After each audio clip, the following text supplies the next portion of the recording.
এটা ফড়িংয়ের খামার। এভাবেই বাণিজ্যিকভাবে খামার করে চাষ করা হচ্ছে লাখ লাখ ঘাস ফড়িং। অনেকের কাছে অস্বস্তিকর মনে হলেও খাওয়ার উদ্দেশ্যে চাষ করা এই ঘাস ফড়িংগুলো বিক্রি হয় কেজি দরে, যার দামও নেহাত কম নয়। মান ও আকার ভেদে এসব ঘাস ফড়িংগুলো 500 থেকে 1000 টাকা কেজি দরে বিক্রি করা হয়। অনেকের কাছে রুচিকর না হলেও ইসলাম ধর্মে বড় জাতের ঘাস ফড়িং সদৃশ প্রাণী বা পঙ্গপাল খাওয়া হালাল। বুখারী শরীফের 5495 নম্বর হাদিসে এই ব্যাপারে বলা হয়েছে। সৌদি আরব সহ বিশ্বের বিভিন্ন দেশ যেমন থাইল্যান্ড, মেক্সিকো, চীন, জাপান, ইন্দোনেশিয়া, মালয়েশিয়া ও ফিলিপাইনে খাদ্য সংকট মেটানোর জন্য একটি সম্ভাবনাময় উৎস হিসেবে বিবেচিত হয় ফড়িং এবং পঙ্গপাল। বিশেষজ্ঞদের ধারণা আগামী পৃথিবীতে মাংসের বদলে প্রোটিনের চাহিদা মেটাবে ফড়িং সহ নানা ধরনের কীটপতঙ্গ। থাইল্যান্ড, চীন, ভিয়েতনাম, উগান্ডা, কেনিয়া, মেক্সিকো এমনকি ইসরায়েলেও গড়ে উঠেছে ফড়িংয়ের বাণিজ্যিক খামার। এসব খামারে ফড়িংয়ের ডিম, লার্ভা থেকে শুরু করে পূর্ণবয়স্ক ফড়িং পর্যন্ত যত্ন করে লালন পালন করা হয়। প্রজনন মৌসুমে ক্ষেত খামার থেকে ফড়িং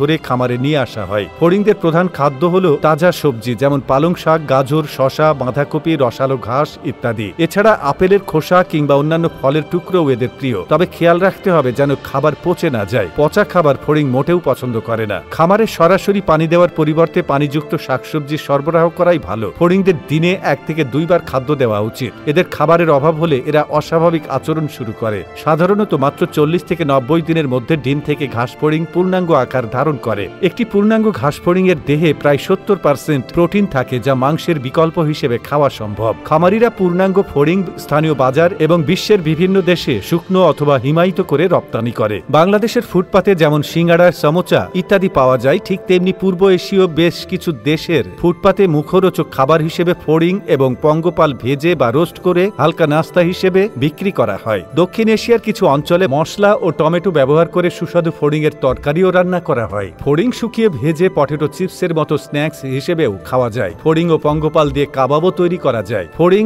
ঘাস ফড়িং, পঙ্গপাল বর্তমানে নিয়মিত চাষ হচ্ছে শক্তিশালী প্রোটিনের উৎস হিসেবে। শুধু মানুষ নয়, পশু, পোল্ট্রি ও মাছের খাদ্য হিসেবেও ব্যবহার করা হয় ঘাস ফড়িং কিংবা অন্যান্য কীটপতঙ্গ। এগুলো চাষের সময় খরচ এবং স্থানের প্রয়োজন হয় অনেক কম। একটি পূর্ণাঙ্গ ঘাস ফড়িং এর প্রায় 70% প্রোটিন থাকে, যা মাংসের বিকল্প হিসেবে ব্যবহৃত হতে পারে। এছাড়া এতে আছে আয়রন, জিঙ্ক এবং ক্যালসিয়াম। বাংলাদেশের আবহাওয়া এবং জলবায়ু ফড়িং চাষের জন্য উপযুক্ত, তবে ফড়িং চাষ আমাদের দেশে প্রচলিত নয়। সম্প্রতি পোল্ট্রি এবং মাছের খাদ্য হিসেবে বিটল পোকা চাষে ব্যাপক সাফল্য পেয়েছেন খামারিরা। ফড়িং চাষে প্রাথমিক বিনিয়োগ তুলনামূলক কম, স্বল্প মূলধন দিয়েই শুরু করা যায়। চাষের খরচ কম হওয়ায় লাভের হার বেশি, তাই বাংলাদেশেও ফড়িং চাষ লাভজনক হতে পারে। আন্তর্জাতিক বাজারে ফড়িং এর চাহিদা বাড়ছে, বিশেষ করে খাদ্য এবং পশু খাদ্য উৎপাদনের ক্ষেত্রে। বাংলাদেশও এই সুযোগ নিতে পারে এবং আন্তর্জাতিক রপ্তানি বাজারের কিছুটা স্থান দখল করতে পারে। ফড়িং চাষ শুধু দেশের প্রোটিনের ঘাটতি মেটাবে না, বরং বৈদেশিক মুদ্রা অর্জনেও সহায়ক হতে পারে।